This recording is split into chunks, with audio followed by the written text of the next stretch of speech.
The story of the F-80 to F-90 isn't just about airplanes, it's about the moment the United States stepped into the jet age and never looked back. These weren't just machines. They were the first real steps into the future. Some became legends, others were forgotten, but every single one helped shape the fighter jets you see in the skies today. So let's start with the very first one, the Lockheed F-80 Shooting Star, America's first operational and combat-capable fighter jet. Designed in 1943 by Lockheed's legendary Skunk Works team under Kelly Johnson, the XP-80 made its maiden flight on January 8, 1944, just 143 days after the project began.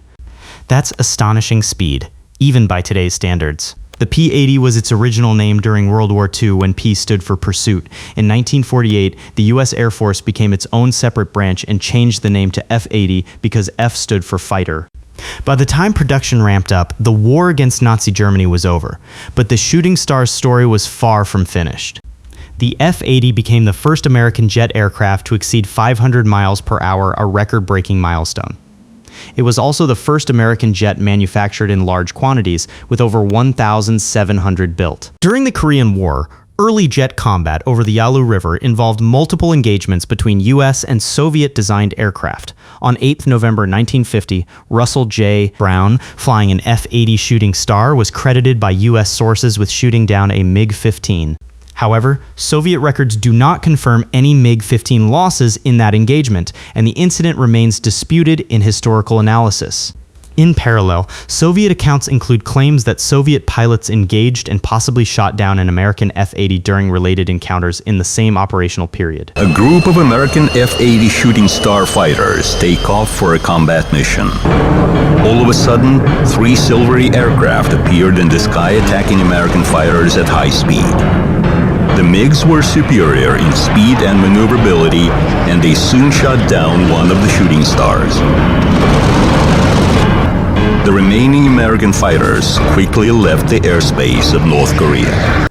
Though U.S. records often attribute those losses to anti-aircraft fire rather than air-to-air combat, because both sides recorded different outcomes for overlapping engagements. The exact details of individual shootdowns of MiG-15 versus F-80 are not fully consistent across historical records. The Shooting Star was soon pushed out of air superiority duties, but it continued serving with honor as a ground attack aircraft throughout the war. The Convair XP-81, later redesignated ZXF-81, was an experimental long-range escort fighter built around a mixed propulsion concept, a piston engine in the nose and a turbojet engine in the rear. The idea aimed to combine long-range efficiency with jet-powered speed. The first prototype flew in 1945, with limited testing continuing into 1946. However, rapid advances in jet fighter performance after World War II made the concept obsolete, and the program was canceled. Only 2 prototypes were built. The XP-81 remains an example of early post-war experimentation in hybrid propulsion design, though it did not directly influence later operational aircraft. The North American F-82 Twin Mustang is one of the most distinctive aircraft in U.S. aviation history, featuring a twin-fuselage design derived from the P-51 Mustang, with 2 engines and 2 pilots sharing duties. One pilot focused on flying while the other handled navigation and systems management. It was originally developed for long-range escort missions in the Pacific, supporting B-29 operations, but entered service too late to see combat in World War II. In the post-war era, it was adapted for all-weather night interception and served alongside early radar-equipped systems, gradually supplementing aircraft like the Northrop P-61 Black Widow. When the Korean War began, Japan-based F-82s were among the first U.S. aircraft to operate in the conflict and were involved in some of the earliest aerial engagements. The F-82 remains notable as the last piston engine fighter ordered in significant production by the U.S. Air Force, marking the transition into the jet age. The Bell XF-83 was another experimental long-range jet escort fighter, developed in the mid-1940s as a successor to the P-59 Air Comet. Bell built a single prototype powered by twin General Electric J-33 turbojets. The XF-83 was designed but never successfully flown in operational test service in 1945, but like the XF-81, it arrived at the worst possible moment. The war ended, the urgent need for a long-range bomber escort evaporated, and the project was canceled. The program was terminated before full flight testing. No operational crash record exists for a flying prototype. One prototype airframe was used for ground testing and eventually scrapped. If the Lockheed F-80 Shooting Star was America's first jet, The Republic F-84 Thunderjet was America's first true jet-age workhorse. Designed in 1944 by Republic's chief engineer Alexander Kardvili, the same genius behind the P-47 Thunderbolt, the F-84 first flew in February 1946. It entered service in 1947. And it was, to be honest, a rocky start. A 1948 Air Force review found it unable to execute much of its intended mission and nearly canceled the program. Structural problems and engine failures plagued early models, but Republic kept working, and the definitive F-84G, introduced in 1951, finally delivered on the aircraft's promise.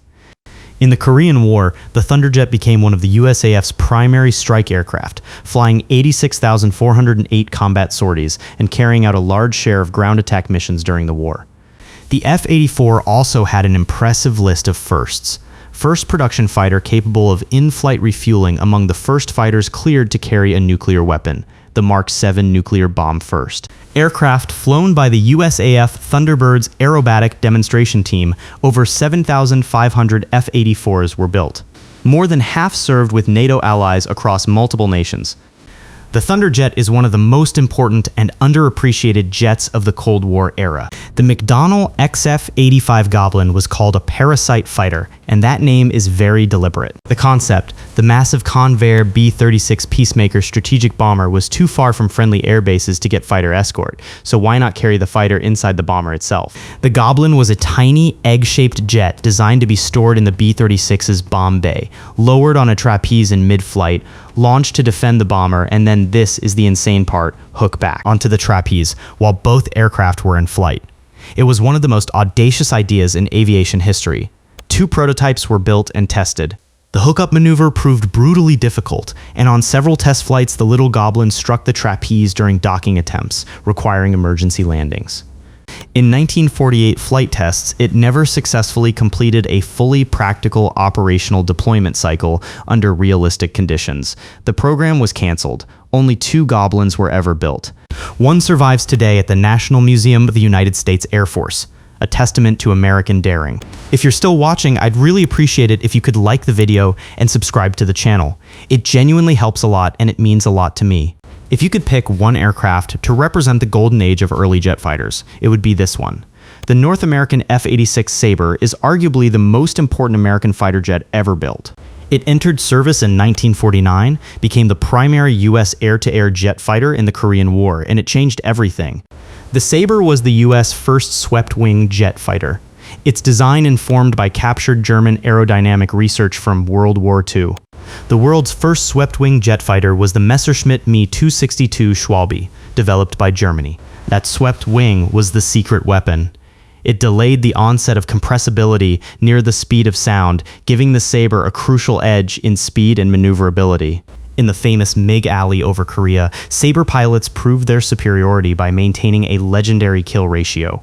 Its combination of speed, maneuverability, and a high-tech radar gun sight made the Sabre a true icon of aviation history.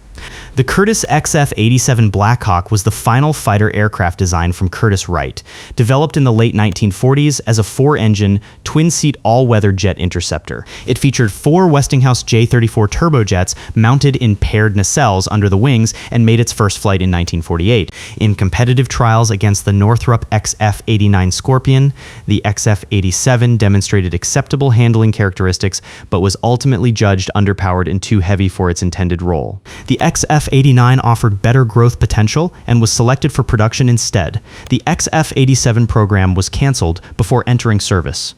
Curtiss-Wright's role in frontline fighter design effectively ended afterward, marking the conclusion of its era as a major combat aircraft manufacturer. The Blackhawk remains an important transitional aircraft, a final attempt from a once dominant aviation company adapting to the jet age but ultimately unable to compete in it.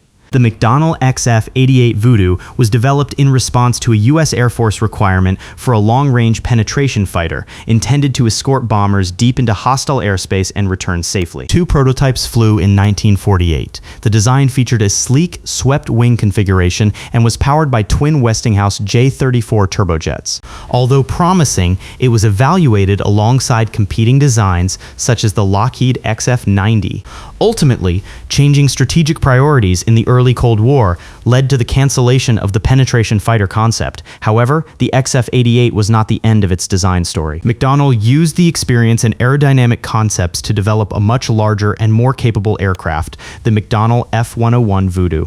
While not a direct continuation, it reflected clear evolutionary influence and became one of the early high-speed long-range interceptors of its era. The XF-88 itself never entered production, but its engineering legacy carried forward into the jet age.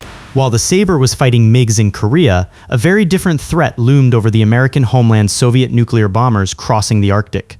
The Northrop F-89 Scorpion was America's answer, an all-weather, radar-guided, two-seat interceptor built for one mission: find enemy bombers in the dark and bad weather at long range and destroy them. The Scorpion first flew in August 1948 and entered USAF service around 1950. It went through multiple variants, from the A through the J model, each getting more capable. The most dramatic upgrade came with the F-89J, which was armed with the Air 2 Genie nuclear air-to-air rocket. In 1957, during Operation Plumbob Test Shot John, an actual live nuclear test, an F-89J fired a Genie rocket that detonated a nuclear warhead at high altitude over Nevada. 5 officers and a photographer stood at a calculated safe distance beneath the detonation to demonstrate safety. History is wild. The Scorpion served until the late 1950s, defending American skies during the most dangerous years of the Cold War. The Lockheed XF-90 was Lockheed's entry in the same penetration fighter competition as the XF-88 Voodoo, and it is a beautiful aircraft, sleek, low-slung, with a long fuselage, a swept wing, and an aggressive stance. 2 XF-90 prototypes were built and flew in 1949. Test pilot Tony LaVere pushed it to supersonic speed in a dive, making it one of the earliest American jet aircraft to exceed Mach 1. But the XF-90 was critically underpowered by its Westinghouse J-34 engines. It could barely maintain supersonic flight and was outperformed. Lockheed lost the competition, and more importantly, the entire penetration fighter mission was canceled by the Air Force. One XF-90 was used for nuclear blast effect testing at the Nevada test site in 1952. It was parked near an atomic detonation to study structural damage. The airframe survived. The surviving XF-90 today rests at the National Museum of the U.S. Air Force, one of the most gorgeous, might-have-been aircraft in history. And that was the journey from the F-80 to the F-90, the foundation of modern American jet power. We've already covered the F-100 to F-117 series, the Attacker series, and even the full range from F-100 to F-35, putting together the full story of how these aircraft evolved over time. If you want to go deeper, drop a suggestion or share an interesting fact. It might show up in the next video. And if you made it this far, hit like and subscribe, because most of you watching still aren't subscribed.